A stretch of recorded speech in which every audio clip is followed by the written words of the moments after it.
സമഗ്ര വോട്ടർ പട്ടിക പരിഷ്കരണം പയ്യന്നൂരിലെ BLO അനീഷ് ജോർജിന്റെ ജീവനെടുത്തു.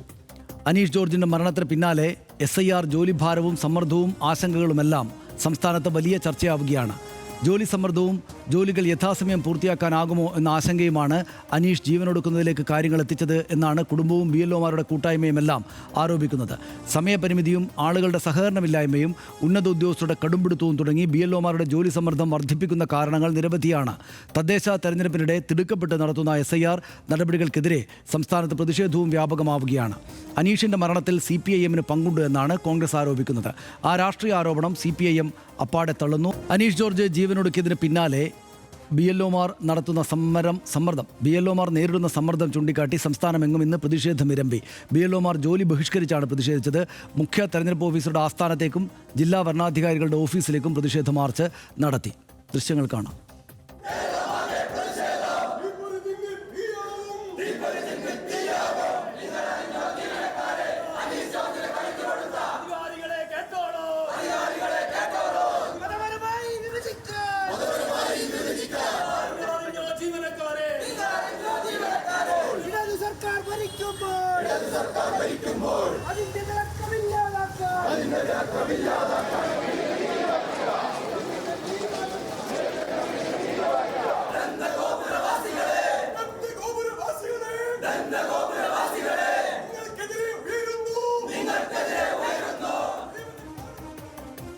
BLOമാർക്ക് അമിത ജോലി ഭാരമില്ല എന്ന മുഖ്യ തെരഞ്ഞെടുപ്പ് ഓഫീസർ രത്തൻ യു ഖേൽക്കറിന്റെ വാദം തള്ളി BLOമാരുടെ ജോയിന്റ് കൗൺസിൽ നേതാക്കൾ.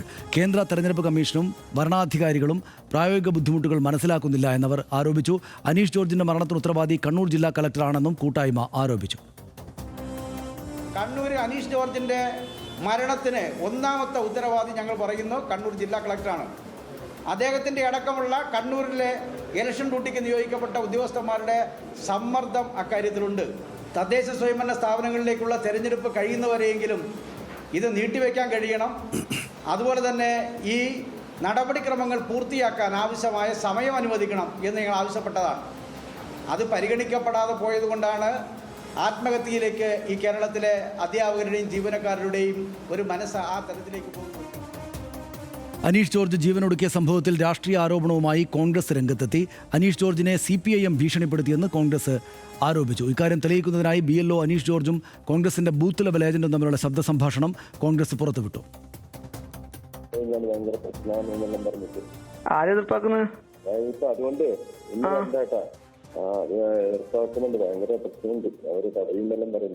ആരോട് പറയുന്നത്?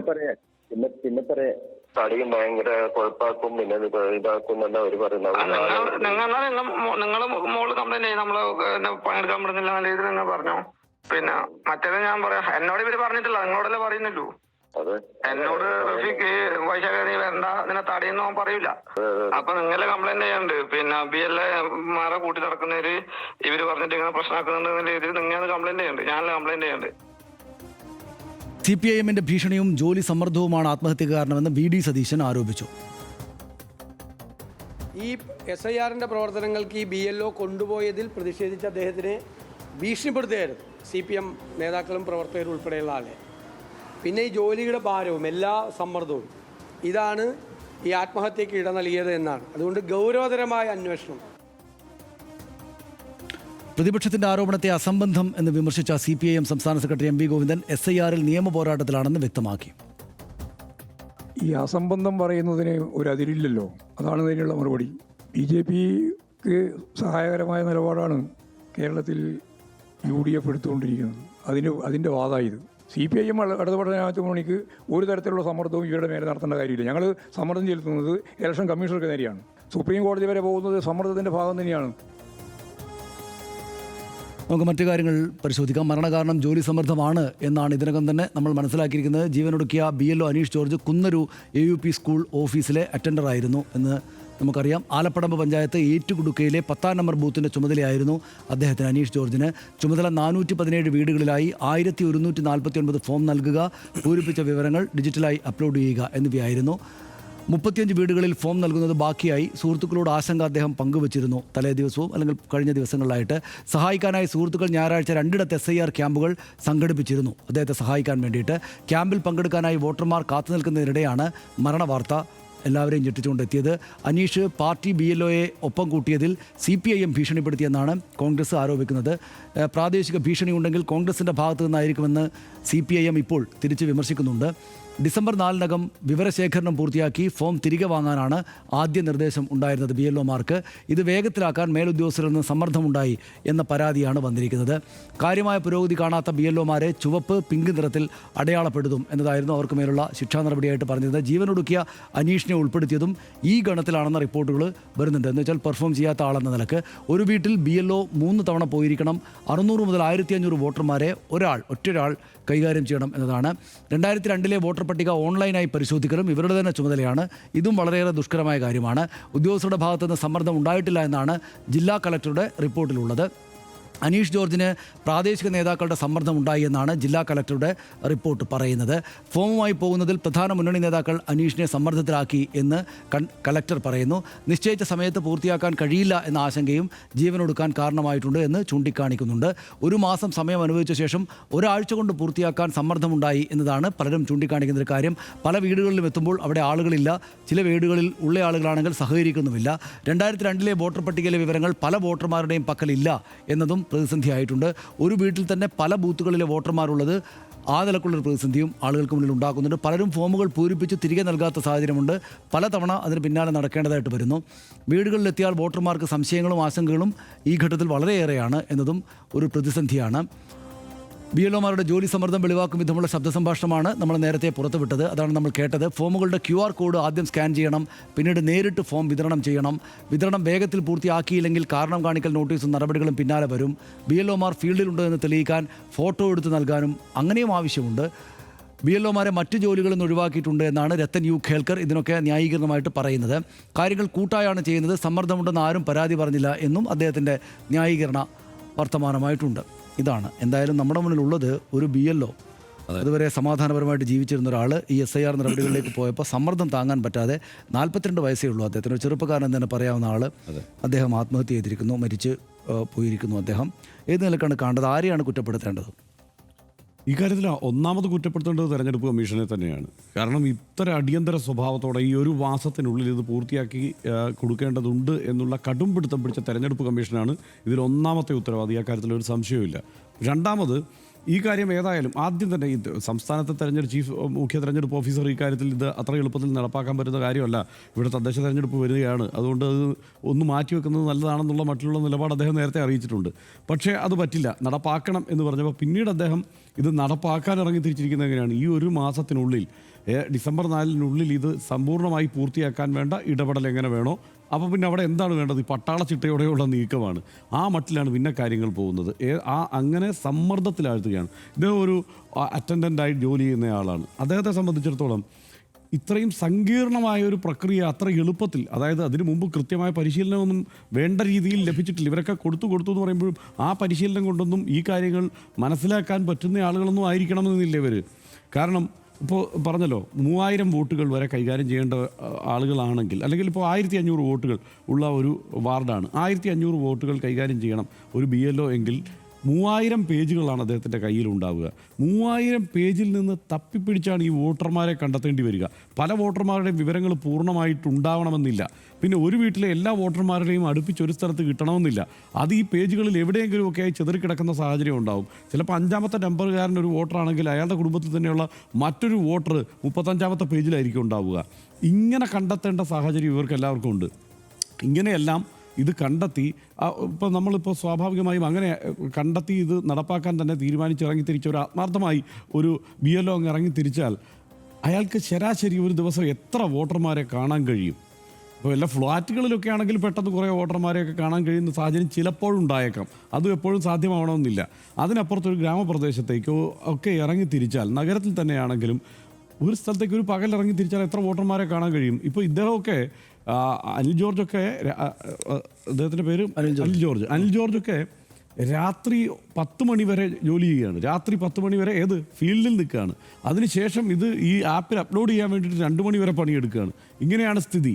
അപ്പോൾ രാത്രി 10 മണി വരെ ഇറങ്ങി ചെല്ലുമ്പോൾ ഈ ആളുകൾക്ക് ഈ കാര്യത്തിൽ പലതരത്തിലുള്ള ആശങ്കയുണ്ട്. എല്ലാവരും ഇങ്ങനെ ഈ തെരഞ്ഞെടുപ്പ് കമ്മീഷൻ്റെ പ്രചാരണമെല്ലാം മനസ്സിലാക്കി ഇങ്ങനെയാണ് കാര്യങ്ങൾ നടക്കുന്നത്, ഇതിപ്പോൾ എന്താ തീവ്ര പദ്ധതിയാണ്, അതുകൊണ്ട് പെട്ടെന്ന് തന്നെ നടപ്പാക്കി പോകേണ്ടതുകൊണ്ട് ഇവർ രാത്രിയും വേണമെങ്കിൽ വരുമെന്നൊന്നും നാട്ടുകാർ മനസ്സിലാക്കി വെച്ചിട്ടില്ല. രാത്രിയിൽ വരുമ്പോൾ പല വീട്ടിലും പട്ടി അഴിച്ചു വിട്ടിട്ടുണ്ടാവും. പലരും വീട്ടിലേക്ക് ഇവരെ കയറ്റാൻ പോലും തയ്യാറാവാത്ത സ്ഥിതിയുണ്ട്. ബി എൽ ഒമാർ അവിടെ ചെല്ലുമ്പോൾ ഇവർ ഇപ്പോൾ തൊട്ട് ഒരു തദ്ദേശ തെരഞ്ഞെടുപ്പിന് തൊട്ട് മുമ്പാണ് ഇവർ എത്തുന്നത്. ഇവർ നമ്മുടെ ഇപ്പോൾ തദ്ദേശ തെരഞ്ഞെടുപ്പിലെ വോട്ട് വെട്ടാനുള്ള പരിപാടിയായിട്ടാണോ വന്നിരിക്കുന്നത്? ഇതൊക്കെ നമ്മൾ ബി എൽ ഒമാരുമായി സംസാരിക്കുമ്പോൾ മനസ്സിലാക്കുന്ന കാര്യങ്ങളാണ്. അപ്പോൾ അവർ പറയുന്നത് ഇങ്ങനെ പല സംശയങ്ങളുമായിട്ടാണ് നാട്ടുകാർ നിൽക്കുന്നത്. എല്ലാവരും അങ്ങ് സഹകരിച്ചു കൊള്ളണമെന്നില്ല. അങ്ങനെ സങ്കീർണമാണ് സാഹചര്യം. അതിനുശേഷം മുകളിൽ നിന്നുള്ള സമ്മർദ്ദം. നിങ്ങളിപ്പോൾ എല്ലാവരെയും കണ്ട് ഫോം കൊടുക്കാൻ പറ്റിയില്ലെങ്കിൽ പരമാവധി നിങ്ങൾ ഫോം കൊടുത്തതായി ഇതിൽ ആപ്പിൽ അപ്ലോഡ് ചെയ്തോളാനാണ് പറയുന്നത്. അപ്പോൾ ഫോം കൊടുത്തതായി അപ്ലോഡ് ചെയ്ത് ഇപ്പോൾ നമ്മൾ കണ്ടു 1 കോടി വോട്ടർമാരെ കണ്ടു കേരളത്തിൽ എന്നൊക്കെ പറഞ്ഞുള്ള പരസ്യങ്ങൾ നമ്മൾ കണ്ടു. കളക്ടർമാരൊക്കെ വന്ന് കാര്യങ്ങൾ വിശദീകരിക്കുന്നു, ഗംഭീരമായിട്ട് മുന്നേറുന്നു എന്നൊക്കെ പറഞ്ഞ്. ഇവരാകെ ഈ മുന്നേറുന്നു എന്ന് പറയുന്ന കാര്യമേ അവരുടെ കയ്യിലുള്ളൂ. താഴെത്തട്ടിൽ നിൽക്കുന്നത് ഈ പറഞ്ഞതുപോലെ ഏറ്റവും താഴെത്തട്ടിലൊക്കെ പണിയെടുക്കുന്നത് ഇതുപോലെ ഈ അറ്റൻഡൻറ്റിനെ പോലെയൊക്കെയുള്ള പല ഓഫീസുകളിലും ആ നിലയ്ക്കൊക്കെ ജോലി ചെയ്യുന്നവർ കൂടിയായിട്ടുള്ള ബി എൽ ഒമാരൊക്കെ തന്നെയാണ്. ഇത് കേരളത്തിൽ മാത്രം സംഭവിക്കുന്നില്ല. ഇന്നിപ്പോൾ കണ്ടില്ലേ, രാജസ്ഥാനിൽ ഒരാൾ കുഴഞ്ഞു വീണ് മരിച്ചു, ഒരു ബി എൽ ഒ. അതിന് കാരണം പറയുന്നത് എന്താണ്? ജോലിഭാരം തന്നെയാണ് അതിന് കാരണമായി പറയുന്നത്. അപ്പോൾ ഇത്തരം സാഹചര്യം കുഴഞ്ഞു വീണല്ലോ, അവിടെ ആത്മഹത്യ ചെയ്തു രാജസ്ഥാനിൽ. കുഴഞ്ഞു വീണത് കാസർഗോഡ് ഒരു ബി എൽ ഒ ആണ്. അപ്പോൾ ഇത്തരം സാഹചര്യം നിലനിൽക്കുന്നുണ്ട്. അപ്പോൾ അനാവശ്യമായി ഇത്രയും തിരക്ക് കൂട്ടി ഒരു തെരഞ്ഞെടുപ്പിൻ്റെ ഘട്ടത്തിൽ തന്നെ ഇത്രയും ഒരു മാസത്തെ ഒരു സമയപരിധി നിശ്ചയിച്ചുകൊണ്ട് ഈ നിലയ്ക്ക് കാര്യങ്ങൾ മുന്നോട്ട് കൊണ്ടുപോകുന്നത് വലിയ കുഴപ്പമുണ്ടാക്കുക തന്നെ ചെയ്യും. ഇത്രയും ജോലിഭാരം ഇത്രയും സാധാരണക്കാരായ മനുഷ്യർക്ക് മേൽ അടിച്ചേൽപ്പിക്കുന്നത് ശരിയായ രീതിയല്ല. പിന്നെ ഇവിടുത്തെ അനിൽ ജോർജിൻ്റെ കാര്യത്തിൽ മറ്റൊരു ആരോപണം, അനീഷ് ജോർജിൻ്റെ കാര്യത്തിൽ സംഭവിച്ചിട്ടുള്ള ഒരു കാര്യം, അദ്ദേഹത്തെ ഭീഷണിപ്പെടുത്തി എന്നുള്ള ഒരു ആരോപണം ഇപ്പം ഇവർ ഉന്നയിക്കുന്നുണ്ട്. അതൊരു കോൺഗ്രസ് പ്രവർത്തകനായ BLAയുടെ ഒരു ഏജന്റിൻ്റെ സംസാരം അദ്ദേഹം റെക്കോർഡ് ചെയ്തതാവാനാണ് സാധ്യത. ആ ആരോപണമാണ് ഇത് ഈ ഉന്നയിക്കപ്പെടുന്നത്. വൈശാഖ് എന്ന് പറയുന്ന ഒരു BLAയുടെ. പക്ഷേ അത് സ്വാഭാവികമാണ്. ഇത്തരം പ്രശ്നങ്ങളും ഇവർ നേരിടേണ്ടി വരുന്നുണ്ട് BL ഒമാർ, എല്ലാ BL ഒമാരും. കാരണം എന്താണെന്നറിയോ? വൈശാഖ് ആരാണ്? വൈശാഖ് ഒരു സാധാരണക്കാരനല്ല. വൈശാഖ് ഇപ്പോൾ അവിടുത്തെ UDFൻ്റെ കാൻഡിഡേറ്റ് കൂടിയാണ്. അപ്പോൾ ഒരു കാൻഡിഡേറ്റ് ഈ BL ഒയ്ക്കൊപ്പം ഒരു കാൻഡിഡേറ്റ്, സാധാരണ രാഷ്ട്രീയക്കാർ തന്നെയാണ് പോകുന്നത്, അത് സ്വാഭാവികമായിട്ടും കാൻഡിഡേറ്റുമാരായിട്ടുള്ളവരൊക്കെ പോകാം.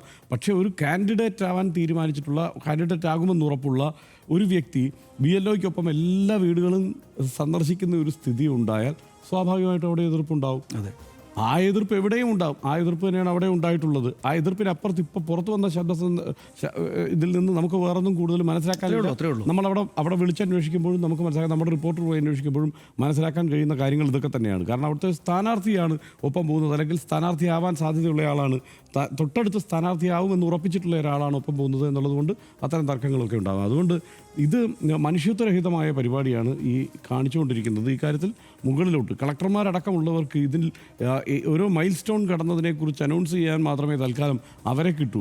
പക്ഷേ കഷ്ടപ്പെടുന്നത് സാധാരണക്കാരാണ്. അത് തന്നെയാണ് ഹർഷം പറഞ്ഞതിനാണ് അതിൻ്റെ കാര്യങ്ങൾ. ഇതിനകത്ത് ഒന്ന്, ഈ സാങ്കേതിക കാര്യങ്ങൾക്ക് വേണ്ടിയിട്ട് മനുഷ്യർ മരിക്കുന്നത് ഒഴിവാക്കണമെന്ന് മറ്റൊരു കേസിൽ ഹൈക്കോടതി പറഞ്ഞിരിക്കുന്നത് സത്യമാണ്. ഇവിടെയും അങ്ങനെയാണ് സംഭവിക്കുന്നത്. ഇതിനകത്ത് കുറ്റം പറയേണ്ടത് തെരഞ്ഞെടുപ്പ് കമ്മീഷനെയും കേന്ദ്ര സർക്കാരിനെയാണ് ഹർഷ. എനിക്ക് തോന്നുന്നു കേന്ദ്ര സർക്കാർ ഈ സമാനമായ സാഹചര്യമാണ് നോട്ട് നിരോധനം.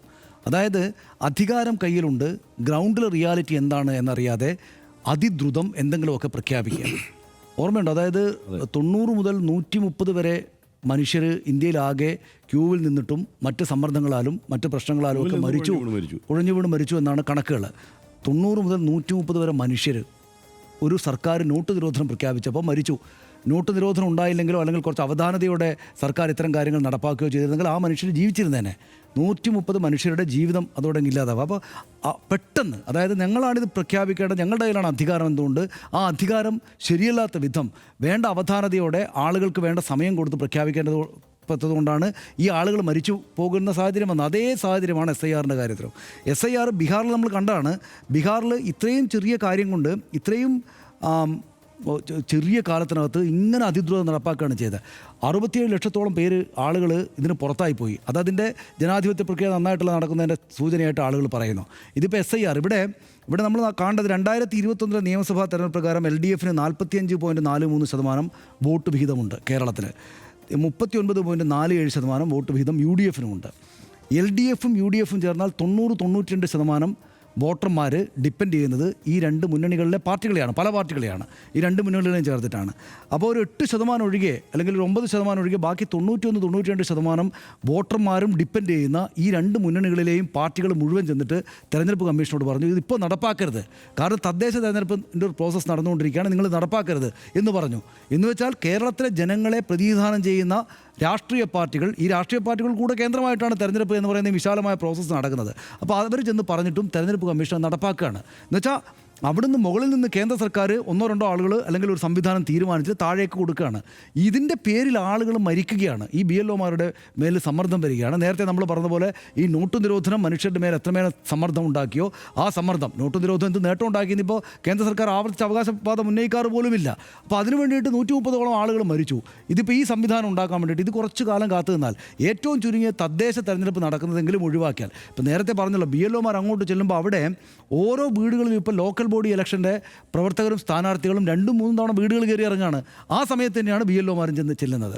അപ്പോൾ പലതരത്തിലായിരിക്കും മനുഷ്യർ പെരുമാറുന്നുണ്ടാവുക. അപ്പോൾ അദ്ദേഹത്തെ പോലെ അദ്ദേഹത്തിൻ്റെ സ്കൂളിൽ പോവുകയും അദ്ദേഹത്തിൻ്റെ ജോലി ചെയ്യുകയും തിരിച്ച് വീട്ടിൽ വരികയും ചെയ്ത് സമാധാനമായിട്ട് അവനവന് മേലുള്ള ഡ്യൂട്ടി ചെയ്യുക, ആ ജോലി ചെയ്ത് സമാധാനമായിട്ട് വീട്ടിൽ വന്നിരിക്കുന്ന ഒരാളെ സംബന്ധിച്ചിടത്തോളം ഈ സമ്മർദ്ദം താങ്ങാൻ പറ്റാത്തതാണ്. എങ്ങനെയാണ് ഒരാൾ ഇത്രയും ചെറിയ പ്രായത്തിൽ ഇനി ജീവിക്കാൻ പറ്റില്ല എന്നൊരു തീരുമാനമെടുക്കുന്നത്? എങ്ങനെ അത്രമാത്രം വലിയ സമ്മർദ്ദമല്ലേ വരുന്നത്? ആ സമ്മർദ്ദത്തിൻ്റെ പൂർണ്ണ ഉത്തരവാദിത്വം കേന്ദ്ര സർക്കാരിൻ്റേതാണ്. ഇത് കുറെ കൂടെ അവധാനതയോടെ രാഷ്ട്രീയ പാർട്ടികളെയും മനുഷ്യരെയും ഒക്കെ വിശ്വാസത്തിലെടുത്തിട്ട് നടപ്പാക്കേണ്ടത് ഒരു കാര്യമാണ്. അപ്പോൾ അതൊന്ന്. രണ്ടാമത്തേത്, ഈ ഇലക്ഷൻ കമ്മീഷണർ ഈ കേന്ദ്രം അങ്ങനെ പറയുന്നതുകൊണ്ട് ഇത്രക്ക് വലിയ സമ്മർദ്ദം ഞങ്ങളാരും സമ്മർദ്ദം ഏൽപ്പിച്ചിട്ടില്ല എന്ന് ഇവർക്ക് പറയാൻ പറ്റില്ല. പിന്നെ നമ്മൾ കലക്ടറെ കുറ്റപ്പെടുത്തുമ്പോൾ കലക്ടർക്ക് മുകളിലും ഇതേ സമ്മർദ്ദം ഉണ്ടാകും എന്ന് നമ്മൾ കാണണം. ഇതിൻ്റെ മുകളിലിരിക്കുന്ന ആളുടെ മുകളിലും ഇതേ സമ്മർദ്ദം ഉണ്ടായിരിക്കും എന്ന് നമ്മൾ കാണണം. അപ്പോൾ ഈ നിയമസഭ തന്നെ പ്രമേയം പാസ്സാക്കിയിരിക്കുകയും പിന്നെ കേരളത്തിലെ 90%-90%-ത്തിലേറെ ആളുകൾ പ്രതിനിധാനം ചെയ്യുന്ന രാഷ്ട്രീയ പാർട്ടികൾ ആകപ്പാടെ എതിർക്കുകയും ചെയ്യുന്ന ഒരു സംഗതിക്ക് വേണ്ടിയിട്ട് മനുഷ്യർ മരിക്കേണ്ടി വരുന്നു എന്നത് അങ്ങേറ്റം ദുഃഖകരമായിട്ടുള്ള പ്രതിഷേധകരമായിട്ടുള്ള കാര്യമാണ്. എനിക്ക് തോന്നുന്നു അത് കോടതിയും മറ്റ് സംവിധാനങ്ങളും ഇടപെട്ടിട്ട് ഇക്കാര്യത്തിൽ ഈ ആളുകൾക്ക് മേലുള്ള സമ്മർദ്ദം ഒഴിവാക്കി കൊടുക്കുന്ന കാര്യം ചെയ്യണമെന്നാണ് എനിക്ക് തോന്നുന്നത്. ഇക്കാര്യത്തിൽ ഈ തെരഞ്ഞെടുപ്പ് കമ്മീഷന്റെ സമീപനം എന്താണെന്ന് വളരെ കൃത്യമായി ആദ്യഘട്ടത്തിൽ തന്നെ നമുക്ക് ബോധ്യപ്പെട്ടു. കറക്റ്റ്. അതിന് കാരണം ഇപ്പോൾ നമ്മൾ ഈ പറയുന്ന ആശങ്കകളെല്ലാം നമ്മൾ പങ്കുവച്ചു. നമ്മൾ സ്പോട്ട്ലൈറ്റ് എന്നുള്ള പരിപാടിയിലൂടെ ഈ പ്രഖ്യാപനം ഉണ്ടായ ഘട്ടത്തിൽ തന്നെ ഇങ്ങനെയൊക്കെ സങ്കീർണമായ ചില സാഹചര്യങ്ങൾ ഉണ്ടാവും. മാത്രമല്ല ഇനിയും ചില ആശങ്കകൾ പങ്കുവച്ചിട്ടുണ്ട് നമ്മൾ ആ ഘട്ടത്തിൽ. ഇത് ഇപ്പോൾ എത്രത്തോളം വ്യക്തതയോടെയാണ് ഇത് പൂർത്തിയാക്കുക എന്നുള്ള കാര്യത്തിൽ നമുക്ക് സംശയമുണ്ട്. എത്ര ആളുകളിൽ നിന്ന് പുറത്താക്കപ്പെടുമെന്നുള്ള കാര്യത്തിൽ നമുക്ക് സംശയമുണ്ട്. ഈ സംശയങ്ങളെല്ലാം ഉണ്ടെന്നേ. അതുപോലെ ഇത്തരം ആശങ്കകളുമുണ്ട്. ഈ ആശങ്കകൾ പങ്കുവച്ചപ്പോൾ അന്ന് തെരഞ്ഞെടുപ്പ് കമ്മീഷൻ എങ്ങനെയാണ് നമ്മളോട് പെരുമാറിയത് എന്നുള്ളത് ഓർമ്മയുണ്ടല്ലോ.